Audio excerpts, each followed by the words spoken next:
ISO 9001 standard එකේ close 8 operation එක. ඇයි මේක ක්වොලිටි මැනේජ්මන්ට් සිස්ටම් එකේ හાર્ට් එක කියන්නේ? ඇයි මේක මෙච්චර වැදගත් වෙන්නේ? අපිට බලන්න පුළුවන් අපි අඳලා තියෙන ප්‍රොසෙස් මැප් ටික හරියට වෙනවද?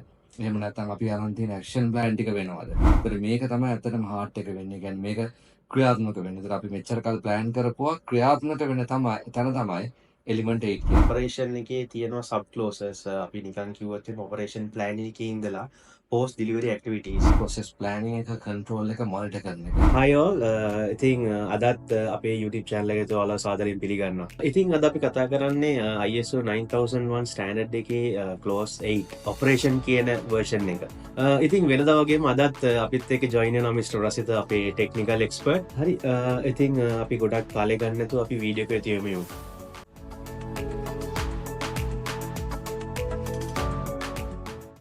ඉතින් රස්ත අදත් අපි සාදරයෙන් පිළිගන්න අපේ channel එක වෙත. ඉතින් අද අපි කතා කරන්නේ ISO 9001 ස්ටෑන්ඩඩ් එකේ operation කියන clause එක clause 8 ගැන.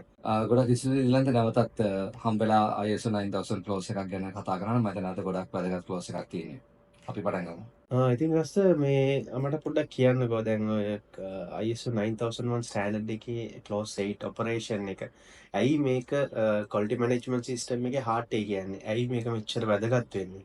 මම හිතන්නේ ඒක දාපු හොඳම විදියක් ඒ කියපු විදිය හાર્ට් එක. මේ කියන්නේ මේ ස්ටෑන්ඩඩ් එකේදී අපි ඉස්සෙල්ලා මෙච්චර කල් එලිමන්ට් 7ට එනකම්ම කරේ 4 5 6 7 කරේ ප්ලෑනින් ප්‍රොසෙස් එකක්. අපි ප්‍රොසෙස් මැප් ඇඳා අපි ඇක්ෂන් ප්ලෑන් හැදුවා. නමුත් එලිමන්ට් 8 එකේදී ඔපරේෂන් කියන එකේදී තමයි අපි ඒක ක්‍රියාත්මක කරන්නේ. එතකොට අපිට බලන්න පුළුවන් අපි ඇඳලා තියෙන ප්‍රොසෙස් මැප් ටික හරියට වෙනවද?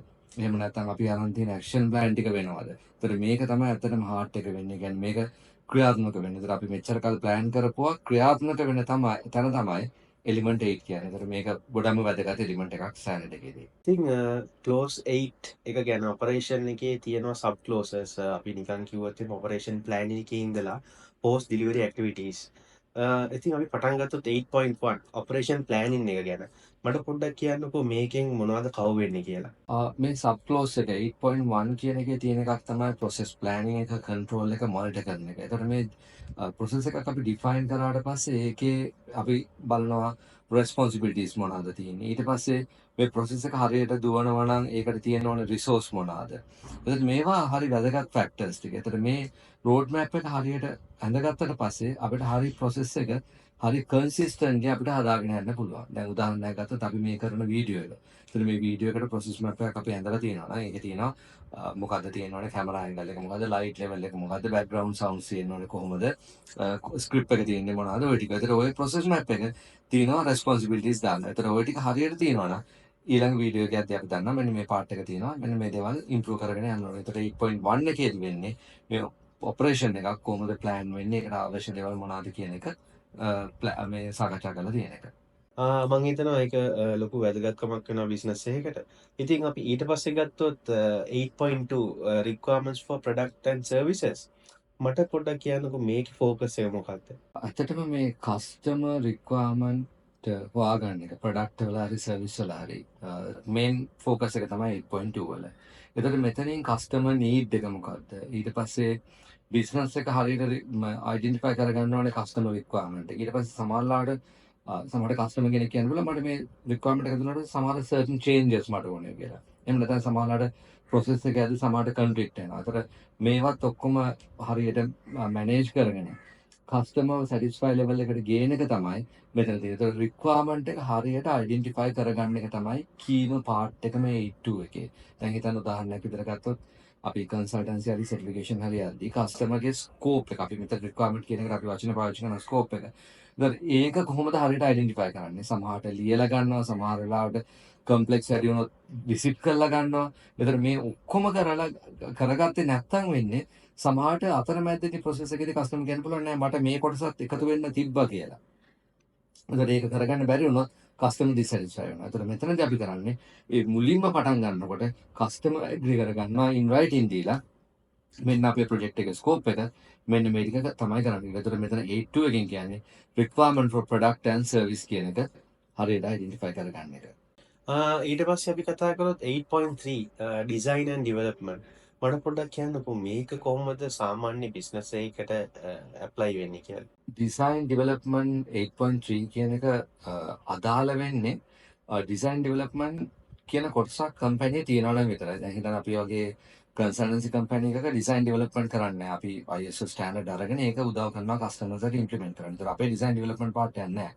එතකොට මේ වගේ 8.3 කියන ක්ලෝස් එක අපිට with the justification අපි ටෙස්ටිෆයි කරනවා අපේ ස්කෝප් එක ඇතුලේ මෙහෙම දෙයක් වෙන්නේ නැහැ කියලා ජස්ටිෆිකේෂන් රිටන් ජස්ටිෆිකේෂන් අරගෙන මේ 8.3 කියන එක අපිට අයින් කරන්න පුළුවන්. හැබැයි දැන් අපි දැන් මේ ප්‍රෝග්‍රෑම් එකේ කන්ටිනියුේෂන් එකට අපි ඩිසයින් ඩෙවලොප්මන්ට් දැම්මට පස්සේ මේකෙන් වෙන්නේ අර එන්ෂුවර් කරනවා 8.3 එකේදී ඩිසයින් ඩෙවලොප්මන්ට් පාර්ට් එකක් ගත්තොත් මේක හරියට ප්ලෑන් කරනවද මේක හරියට ටෙස්ට් වෙනවද ඊට පස්සේ රිවිව් වෙනවද කියලා. එතකොට මේ කියන සබ් ක්ලෝස් එකෙන් like උදව් කරන ඕගනයිසේෂන් වලට ඉනෝවේෂන් ප්‍රොසෙස් එක හරියට සෙට් කරන්න වැලිඩේෂන් සහ වෙරිෆිකේෂන් ඇතුළු. ඒතර මේ 8.3 එකකින් වෙන්නේ ওই කොටස් ටික. ඇත්ත වශයෙන්ම ඊළඟට අපි කතා කරොත් 8.4 control of external provide process. ඇයි මේක මෙච්චර වැදගත් වෙන්නේ? එතකොට මෙතනදී එකක් සමහර වෙලාවට ඕගනයිසේෂන් සමහර වෙලාවට මේ හැමතිස්සෙම සප්ලයර්ස් මත ඩිපෙන්ඩ් වෙනවා අපිට සප්ලයර්ස් ඕනේ. ඒ වගේම දැන් මේ අලුත් ලෝකේ තියෙන දෙයක් තමයි අපි ගොඩක් වෙලාවට අපේ කම්පිටන්ස් ඒරියාස් නැති ඒරියාස් ටික අපි එළියේ පාර්ට්නර්ස්ත් එක්ක සම්බන්ධ වෙනවා. එක්ස්ටර්නල් පාර්ට්නර්ස්ත් එක්ක. එතකොට මේ සබ් ක්ලෝස් එකෙන් අහන දෙයක් තමයි අපේ ඕගනයිසේෂන් එකේ තියෙන ක්වොලිටි රික්වයර්මන්ට්ස් ටික කොහොමද මේ අපේ අවුට්සෝස් පාර්ටි හරි සප්ලයර්ස් හරි දෙන්නේ කියලා. ඒතකොට එකක් ඒක මොනිටර් කරන්නේ කොහොමද ඊට පස්සේ මොනිටර් කරන එක විතරයි මේ ක්ලෝස් එකකින් ඉන්නවනම් කොහොමද කන්ට්‍රෝල් කරන්නේ කියලා. දැන් හිතන්න අපේ සමහර වෙලාවට අපි ක්වොලිටි ඇෂුරන්ස් පාර්ට් එක අපි අවුට්සෝස් කරලා. ඒතර ඔක ස්ටෑන්ඩඩ් එකෙන් අහන එකක් තමයි මේ අවුට්සෝස් කරපු පාර්ටි එක හරියට ක්වොලිටි ඇෂුරන්ස් එක කරනවාද කියලා දැනුවත් වෙන්නේ කොහොමද? දැන් හිතන්න සමහර වෙලාවට අපේ ප්‍රොඩක්ට්ස් ටික අපි වෙයාරහවුසින් ඔපරේෂන් එකකට දෙනවා. ට්‍රාන්ස්පෝර්ටේෂන් ඔපරේෂන් එකකට දෙනවා.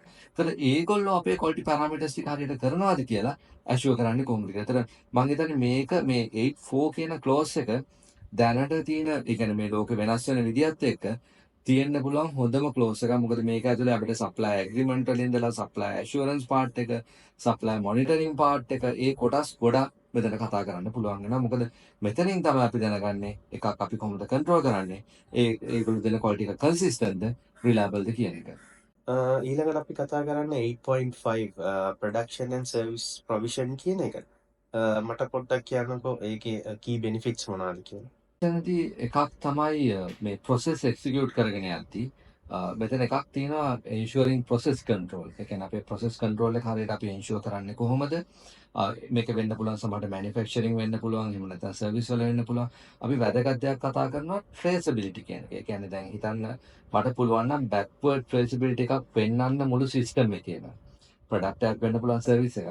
අපි දන්නවා 80ක් 85ක් ඕගනයිසේෂන් එකේ ක්වොලිටි මැනේජ්මන්ට් සිස්ටම් එක හොඳට තියෙනවා අපිට. ඒතර 8.5 වල තියෙන මේන් එක තමයි අපේ මේ traceability එකයි ඊට පස්සේ non conformity આવුත් ඒ කියන්නේ compliance නැති තැනක් ආවොත් සිස්ටම් එකේ ඒකට මොකද්ද ගන්න ඇක්ෂන් ටික කොහොමද පෙන්වන්නේ කියන එක තමයි මෙතන යන්නේ.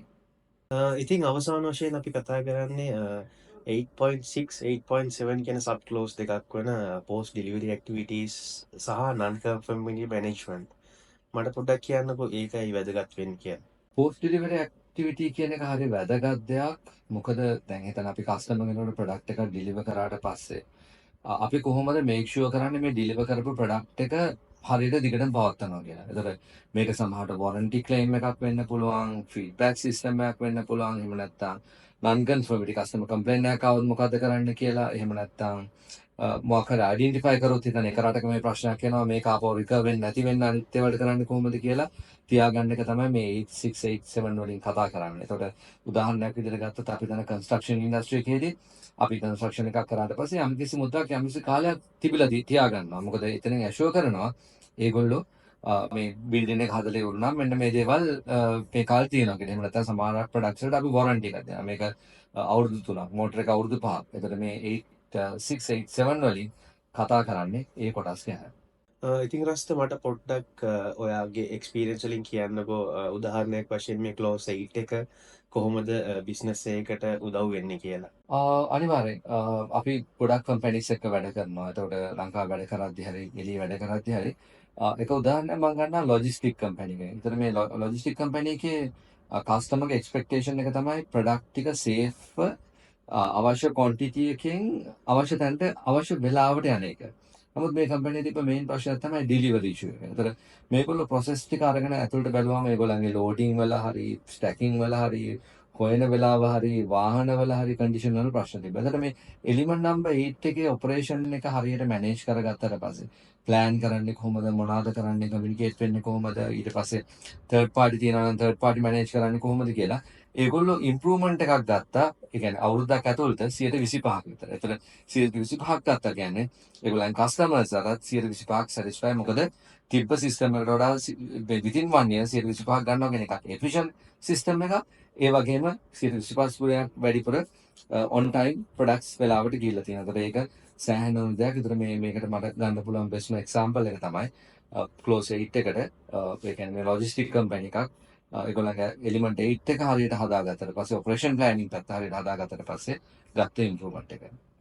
ඒවා ෂෙයා කරපු එක්ස්පීරියන්ස් එක ඇත්තටම මාර දින වැදගත් වෙනවා. ඉතින් රස්ත මට ක්ලෝස් 8 මම හිතන්නේ ගොඩක්ම වැදගත් වෙන්නේ කන්ට්‍රෝල් ඇන්ඩ් එෆිෂන්ස් ඔපරේෂන්ස් වලට. ඉතින් අපේ විවර්ස්ලට මොනවද කියන්න පුළුවන් දෙන්න පුළුවන් ෆයිනල් ඇඩ්වයිස් එක මේක බිස්නස් එකකට ફોකස් කරද්දී? ඒ ඇඩ්වයිස් එක තමයි මේ එලිමන්ට් නම්බර් 8 එකේදී ප්‍රයොරිටයිස් කරලා ඒ කියන්නේ කන්සිස්ටන්ට්ලි ප්‍රොසෙස් කියන එක. ඊළඟට අපිට බිස්නස් එක පුළුවන් තරම් ඇඩැප්ට් වෙන්න ඕනේ. ඒ කියන්නේ හිතන්න දැන් අපි ප්‍රොසෙස් ටික හරියට කරගෙන යද්දි සමහර විට ඩොකියුමන්ටඩ් ප්‍රොසෙස් ටිකයි ප්‍රැක්ටිකල් අප්‍රෝච් එකේ ગેප් එකක් තියෙනවා. එහෙම නැත්නම් මේ ප්‍රොසෙස් එකේ ප්‍රශ්න එන්න පුළුවන්.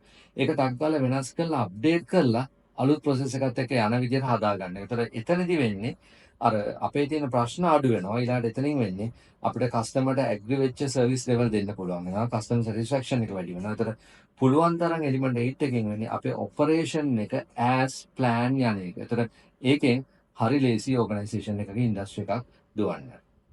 Thank you රස්ත.